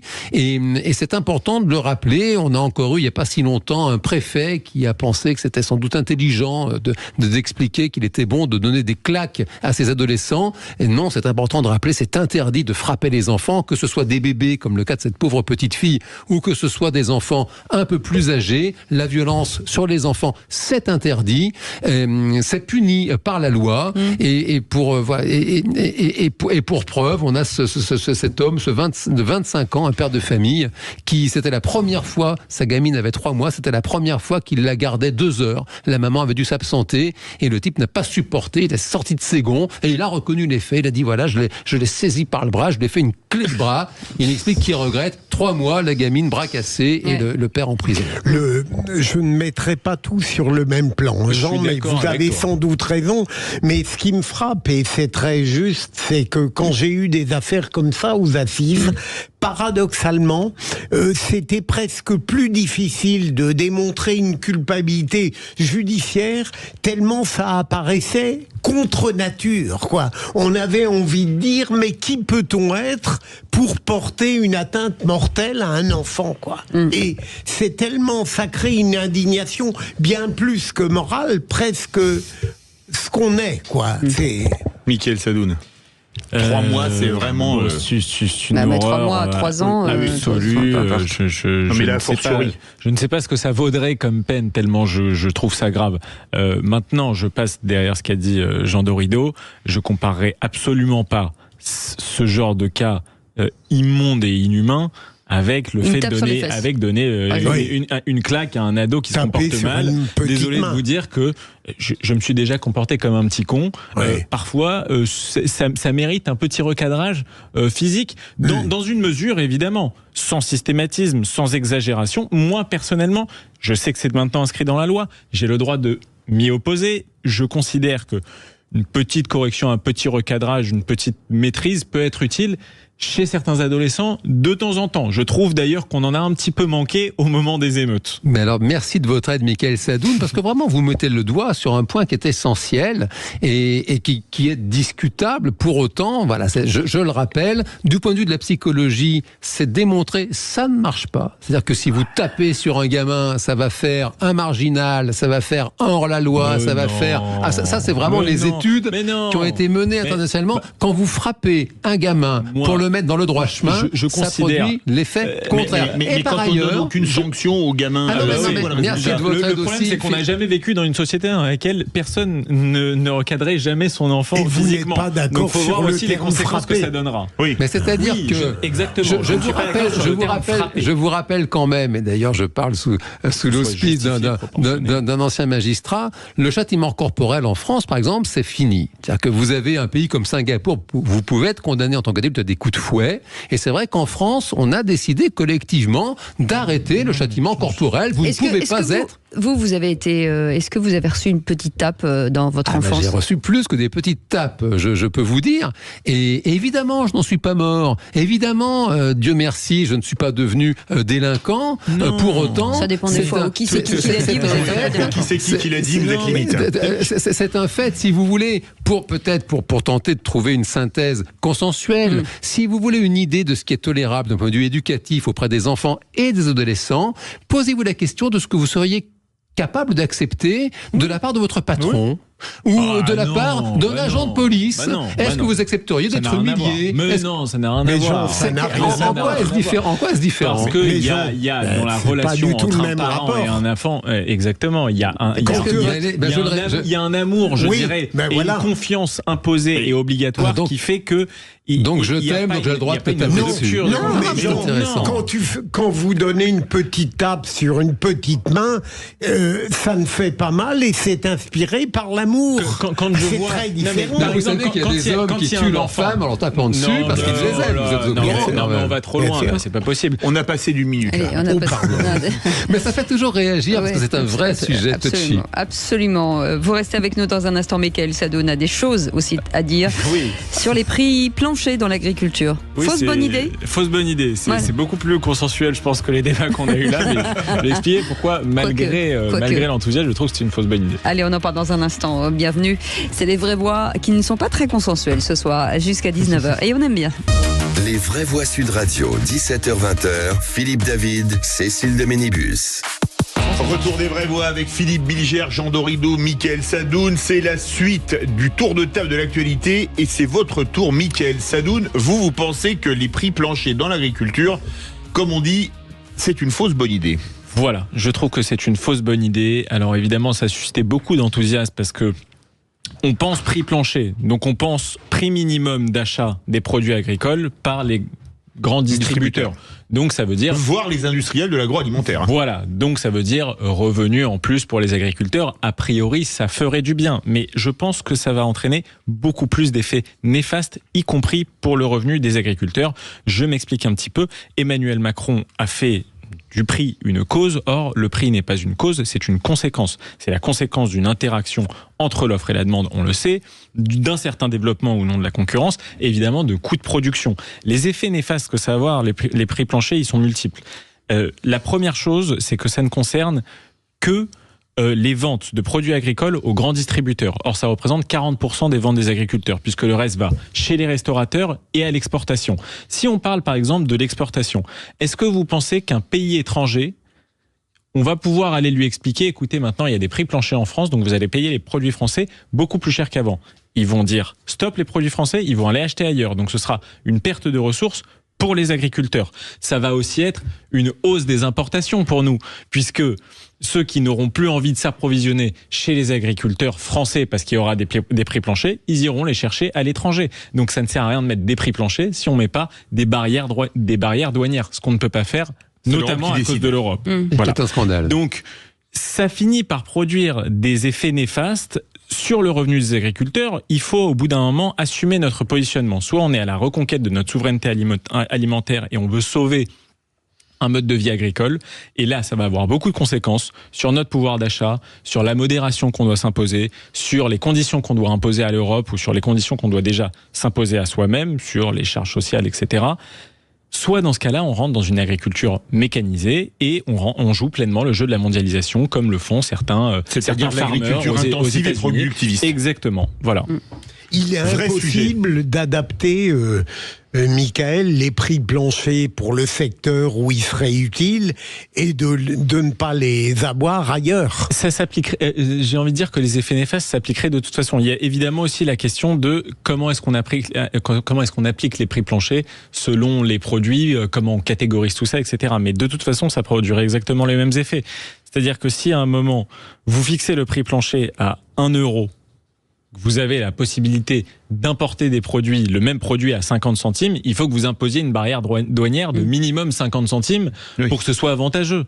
Donc, je pense que ça ne peut produire que des effets négatifs. Et d'ailleurs, il y a quelques semaines, quand ils ont dit que c'était le régime cubain ou que sais-je, je ne sais pas quelle formule ils ont employée pour qualifier les prix planchers. Sans le soleil. Mais ils avaient plutôt sans le soleil, exactement. Et les cigares. Mais ils avaient plutôt raison. D'accord. Moi, il me semble que Michael met le doigt sur le point essentiel, c'est la question des barrières douanières. C'est-à-dire que l'Europe, c'est devenu une espèce de vraiment de... c'est une grande zone de libre-échange. C'est une zone de libre-échange. La terre entière fait du business sur le dos des peuples européens. Et ça, c'est dégoûtant quand on entend. Ça me rend fou. Là, ces week-ends, j'ai écouté bien sûr tout ce qui se dit sur l'agriculture. On importe des moutons de Nouvelle-Zélande. Et on parle d'éco-responsabilité. Quand on voit la pollution que ça fait quand même pour transporter, alors qu'on a quand même des moutons top niveau en France, et pareil pour les fruits et légumes, c'est écœurant d'entendre de telles énormes... Mais je vous rassure, on va devoir importer de la poudre de lait de Nouvelle-Zélande bientôt parce qu'on va plus être autosuffisant.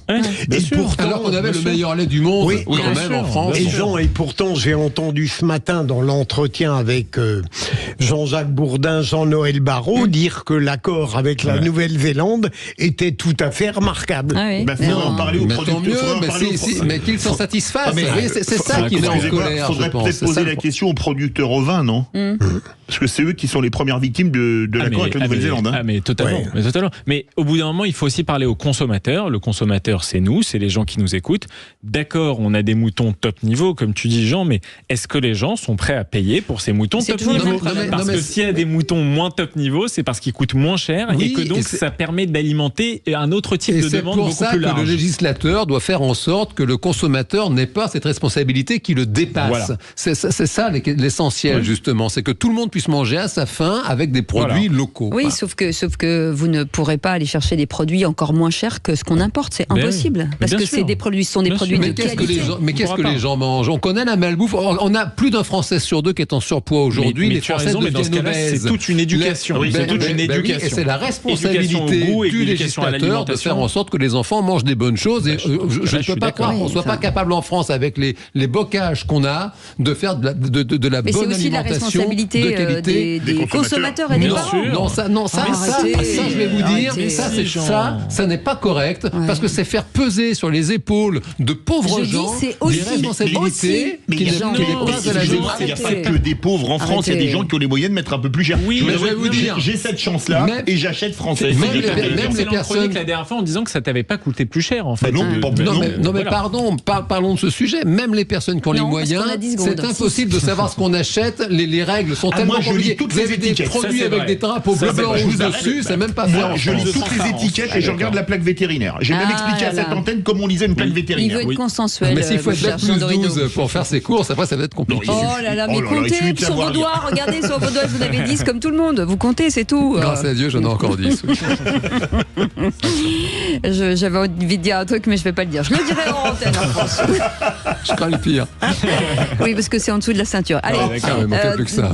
Restez avec nous. Merci en tout cas. Dans un instant, la suite des vraies voix, le coup de projecteur des vraies voix. On en parle dans un instant, bien entendu, avec Emmanuel Macron qui a convoqué ce lundi une vingtaine de chefs d'État à Paris pour rétablir le soutien à l'Ukraine en guerre depuis 2 ans. Oui, alors est-ce que cette guerre est encore gagnable par l'Ukraine ? Est-ce que les industries d'armement des différents pays de l'UE ont la capacité de production pour fournir l'armée ukrainienne en armes et en munitions ? Est-ce que sans l'aide américaine, la Russie a déjà gagné ? Et à cette question, est-ce que les Européens ont-ils les moyens de faire reculer la Russie ? Eh bien, pour le moment, vous dites non à 95% sur Twitter. On attend vos témoignages au 0826 300 300. Et pour en parler, le général Vincent Desportes sera avec nous, ancien directeur de l'école de guerre. Petite question générale avant de partir en pub. Est-ce qu'il faut une démonstration claire de fermeté de l'Europe face à la Russie ? C'est absolument indispensable. On sait bien que les empires n'arrêtent leur progression que devant la force ou la démonstration de la force, devant la volonté. Eh bien, il faut être ferme et fort si on veut que cette affaire-là s'arrête avant qu'elle ne nous atteigne directement. On en parle dans un instant. 0826 300 300 si vous voulez commenter. Les vraies voix Sud Radio, 17h-20h, Philippe David, Cécile de Ménibus. Philippe Bilger est avec nous et Jean Doredo, Michael Sadoun et vous au 0826 300 300. Aude vous attend derrière ce numéro de téléphone magique si vous voulez intervenir pour le coup de projecteur des vraies voix. Les vraies voix Sud Radio, le coup de projecteur des vraies voix. La Russie met à profit le retard de l'aide occidentale. C'est fondamental l'intérêt de l'Eurosоюз. Donc l'Ukraine звертається до Єврокомісії, щоб... On a l'impression quand même que M. Zelensky est dans une position extrêmement délicate. Il n'arrête pas de dire qu'il manque d'hommes, qu'il manque de matériel. Je réunis à Paris plusieurs dizaines de dirigeants européens et internationaux pour juste renforcer l'aide à l'Ukraine, mais surtout avoir une discussion stratégique sur la nature et les caractéristiques de notre aide à l'Ukraine. Et donc à l'initiative d'Emmanuel Macron, une rencontre rassemblait aujourd'hui à Paris une vingtaine de dirigeants, majoritairement européens, pour réaffirmer leur appui à l'Ukraine. Votre action déterminera notre défaite ou notre victoire, c'est ce qu'a déclaré Volodymyr Zelensky au moment où le soutien américain est suspendu en raison de divergences au sein du Congrès des États-Unis. Oui, alors parlons vrai. Est-ce que la guerre est encore gagnable par l'Ukraine ? Est-ce que les différentes industries d'armement des pays d'Europe ont la capacité de production pour fournir l'armée ukrainienne en quantité suffisante d'armes et de munitions? Est-ce que sans l'aide américaine, qui a le plus gros complexe militaro-industriel du monde, la Russie a déjà gagné ? Hashtag Ukraine, les Européens ont-ils les moyens de faire reculer la Russie ? Vous dites non à 95%. Vous voulez réagir, le 0826 300 300.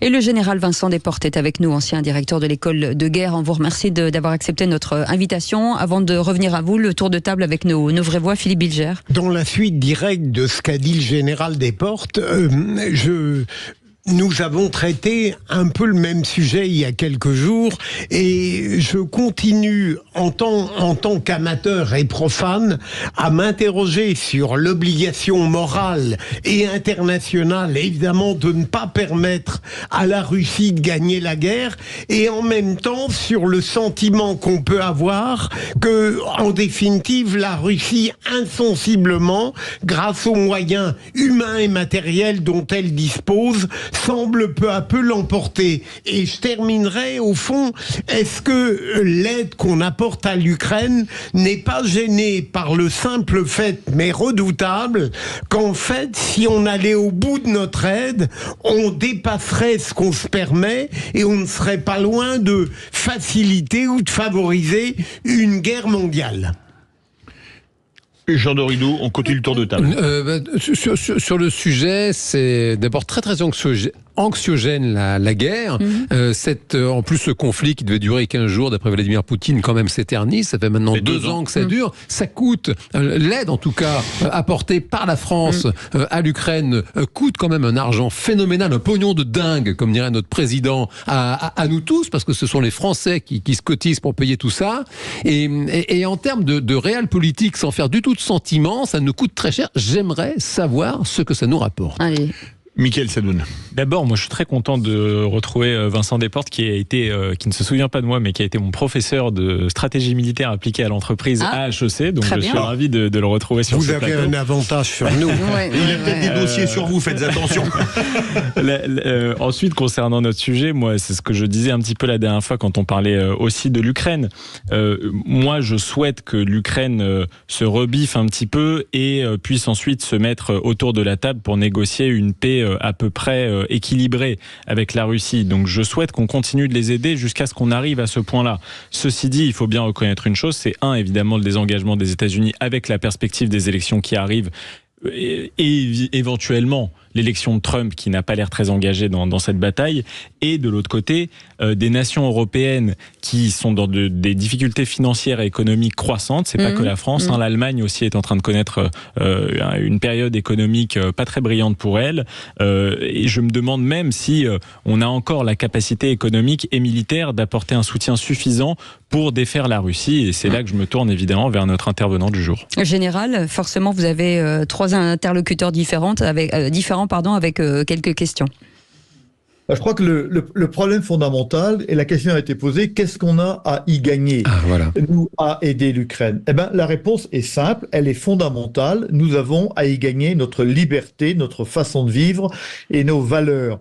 Je crois qu'il ne faut pas hésiter à revenir en 1938, chacun s'en souvient, à la fin du mois de septembre, où Daladier et Chamberlain échangent les Sudètes, donnent une partie de la Tchécoslovaquie à Hitler.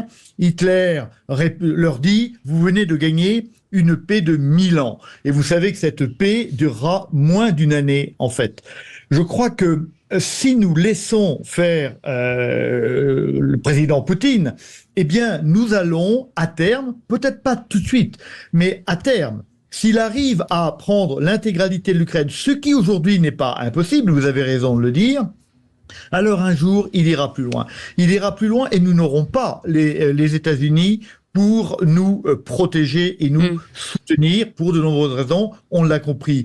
Et donc, si nous ne nous défendons pas maintenant, si nous n'interdisons pas cette victoire de la Russie, eh bien, un très épais manteau d'obscurantisme viendra s'abattre sur nos sociétés. Et vous dites tout à l'heure vous disiez que 90% de vos auditeurs pensaient que nous n'avions pas les moyens de nous défendre.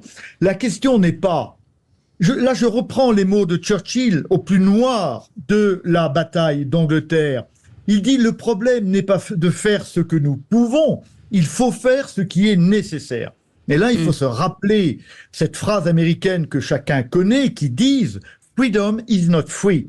La liberté n'est pas gratuite, la liberté, elle se paie, et elle se paie par des sacrifices. Le problème aujourd'hui, c'est que, hélas, peu de Français ont conscience de ce qui est en train de se jouer aujourd'hui en Ukraine. Le front ukrainien est le front de notre liberté. Général, les aides arrivent un peu de partout en Europe. Est-ce que tout ça ne manque pas un peu de stratégie ? Ah, mais vous avez, c'est bien le problème depuis le début de cette guerre. Alors, comme j'ai un ancien élève devant moi, là, je suis très, très content de pouvoir rappeler. Un ancien excellent élève. Ravi aussi. La stratégie, elle est convergence des volontés. Et que les volontés ne peuvent converger qu'à partir d'une ambition commune. Et le problème de cette guerre en Ukraine, c'est que finalement les ambitions, les intérêts des différents pays, les pays du front, les pays du sud-est, les pays comme l'Allemagne, la France, ont toujours été vécus comme différents. Et donc, il n'y a jamais eu de stratégie. Et nous avons compensé la stratégie par des envois d'armes de manière un peu désordonnée qui arrivent comme ça. Ce qui fait qu'il n'y a pas eu de stratégie globale et il n'y a pas eu d'effet global. Mais on voit aujourd'hui, et la présence d'ailleurs à Paris d'un grand nombre de dirigeants européens nous montre bien que grâce aux excès de M. Trump, grâce aux excès de M. Poutine et la mort de Navalny, il y a quelque chose qui est en train de se passer et les dirigeants européens commencent à comprendre qu'il faut enfin se mettre d'accord pour avoir une stratégie. Aujourd'hui, nous avons donné beaucoup d'argent, et l'un de mes correspondants en face de moi l'a dit tout à l'heure, nous avons donné beaucoup d'argent, mais en désordre. Alors, il est temps de faire de la stratégie, de savoir ce que nous attendons, quelle paix nous voulons, et quelles conditions de négociation nous voulons établir aujourd'hui, de manière à ce que nos dons d'armes ne soient pas vains. Philippe Bilger, vous questionnez, mon général. Je vais me permettre de vous poser une question qui comprendra deux branches. La première, est-ce que, et bien sûr je le dis avec beaucoup de modestie et de déférence, puisque je n'ai pas eu la chance d'être votre élève, mais sérieusement, est-ce que vous n'êtes pas obligé de faire des comparaisons historiques un petit peu apocalyptiques pour mobiliser les Français dans cette guerre contre l'Ukraine? Enfin, comprenez-moi bien. Deuxième branche, seconde branche, est-ce que on a une chance possible, technique et militaire, de l'emporter contre ce qui apparaît aujourd'hui comme le rouleau compresseur poutinien avec toute la liberté que se donne une dictature? Ok, alors première question, moi je crois, comme le disait un grand philosophe dont j'oublie le nom momentanément, qui ne connaît pas l'histoire est condamné à la voir se répéter. Moi je suis d'abord historien, je suis docteur en histoire, et quand vous regardez l'histoire longue, vous regardez l'histoire des peuples, des nations, des confrontations, ça se passe toujours de la même manière. Et on n'a jamais tort d'aller prendre l'exemple précédent, qui est l'exemple de la Deuxième Guerre mondiale, où n'ayant pas voulu arrêter alors qu'il était encore temps de le faire, l'hydre hitlérienne, eh bien, elle s'est répandue sur l'Europe. Il y a eu un moment où nous pouvions, et nous avons pensé que finalement, on avait plutôt intérêt à temporiser. Eh bien, ça s'est très mal terminé. Et aujourd'hui, la règle est claire. Si Hitler avait été arrêté en 1938, il ne serait pas allé plus loin. Or, nous ne l'avons pas arrêté, pour un certain nombre de moyens dont on pourrait parler, de raisons.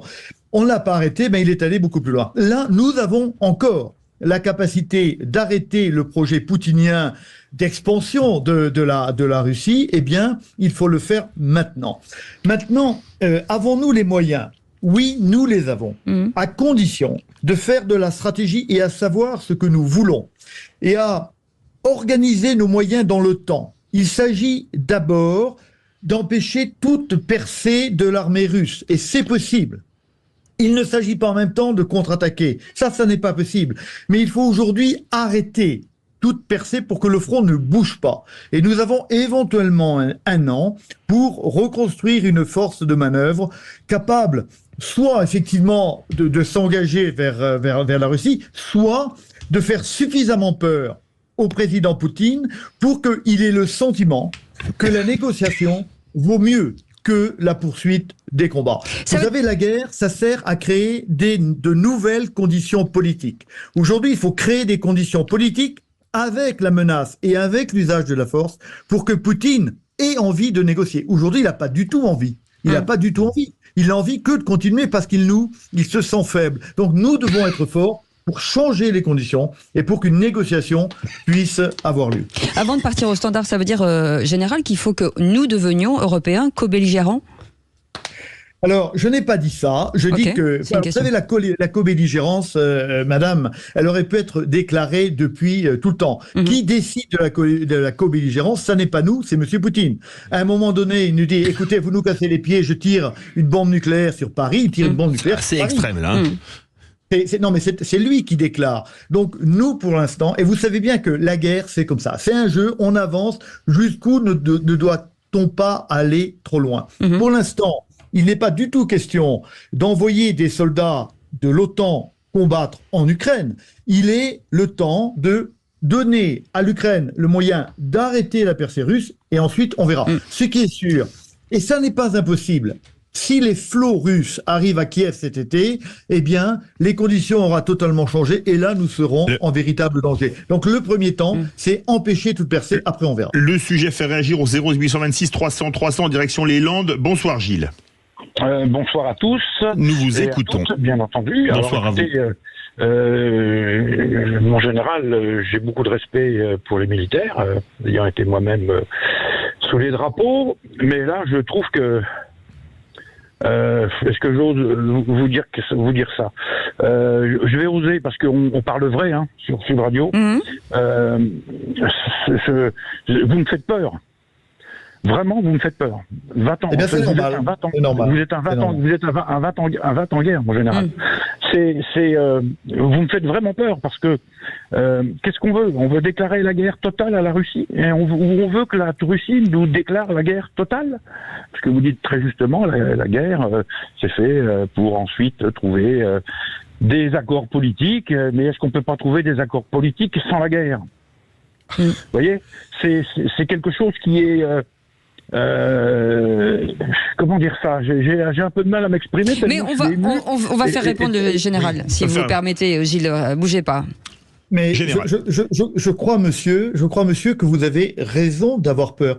Nous sommes à une période où nos libertés, nos vies, même dans le Pays Basque, même où je suis, moi je suis pas dans le Pays Basque, je suis en Haute-Garonne aujourd'hui, sont menacées. Et il faut bien prendre conscience de cette affaire-là. Vous avez raison, tout le monde préférerait que par des négociations sereines, on arrive à se mettre d'accord. Eh bien, il se trouve que Poutine a déclaré la guerre à l'Ukraine et par ce fait même, il le dit tous les jours, il a déclaré la guerre à l'Occident qu'il méprise, si vous voulez. Et eh bien, on est dans une démarche que nous regrettons tous, mais à un moment donné, seule la force peut arrêter la force. Et c'est pour ça que il faut tout l'art des diplomates, des gouvernants, pour arriver à jouer de la force sans en jouer trop, de manière à contenir ce conflit à un niveau qui soit très largement en dessous de la Troisième Guerre mondiale.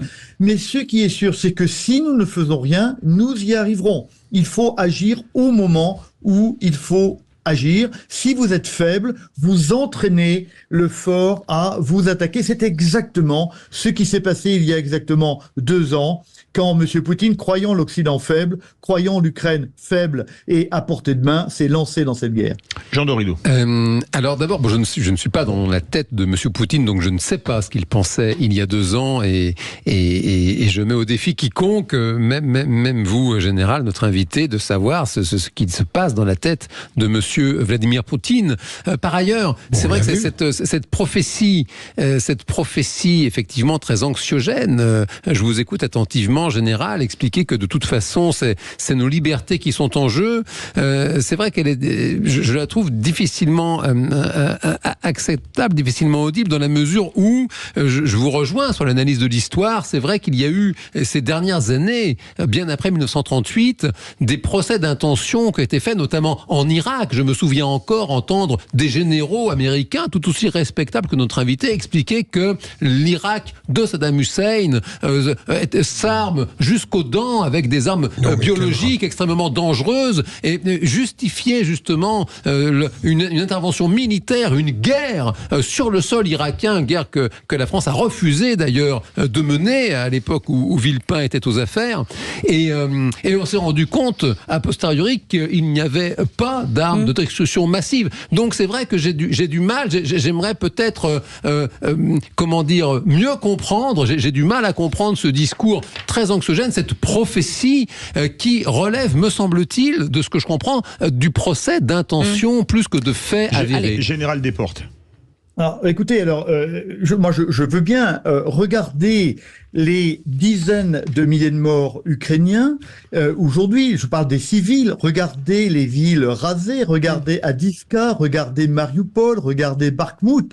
Ça ne sont pas des procès d'intention. C'est la vérité. C'est comme ça. On a eu une rupture. Ce n'est pas la France. Comment ? Ce n'est pas la France. La Russie ne fait pas la guerre à la France. Alors, la Russie ne fait pas la guerre à la France. Mais alors, regardez l'histoire de la Russie. La Russie, et ça c'est des faits, c'est pas... La Russie est un empire. Regardez ce que dit M. Poutine, je ne suis pas dans sa tête, mais j'écoute ce qu'il dit. Il dit la Russie n'a pas de frontières. Et la Russie est un empire, elle n'est pas une nation. qui a passé son temps, depuis sa création au XIIIe siècle, à s'étendre et à faire la guerre. Quand on connaît l'histoire de la Russie, on sait que c'est un pays que j'admire par de grands côtés, et j'adore Tolstoï, Dostoïevski, bien sûr, mais qui a passé son temps dans des manœuvres brutales de création de glacis. Comme la France de Napoléon. C'est comme la France de Napoléon. Là, nous aussi, on était un empire. Allez, eh bien, vous avez eu raison, et on a bien compris que les autres nations ont dit à un moment donné, nous devons retrouver notre liberté et nous devons empêcher l'empire de Napoléon de croître. Eh bien, aujourd'hui, moi, je ne peux pas imaginer que la France tombe sous la férule obscurantiste du projet poutinien. Pas des Russes, encore une fois. Et je crois qu'il faut séparer le projet poutinien de ce qu'est la Grande Russie, qui est un pays admirable par de nombreux côtés. Nous ne faisons pas la guerre à la Russie, nous faisons la guerre à un projet politique obscurantiste. Merci beaucoup, Général Desportes, d'avoir été avec nous, ancien directeur de l'école de guerre. Un débat passionnant. Merci beaucoup, Philippe Bilger. Merci beaucoup, Mickaël Sadoun. Merci à vous. Et merci beaucoup, Jean Dorido. Vous restez avec nous dans un instant. Les vraies voix citoyennes avec Aurélie Gros et Stéphane Pellet, avec des policiers qui s'engagent pour des enfants malades, qui se déguisent et qui dévalent le long des murs d'hôpitaux. Un truc incroyable. Et on reviendra sur la nuit du bien commun, puisqu'ils ont récolté énormément de dons pour que leur travail, en tout cas, puisse être pérenne. Allez, à tout de suite, on fait un petit point dans un instant.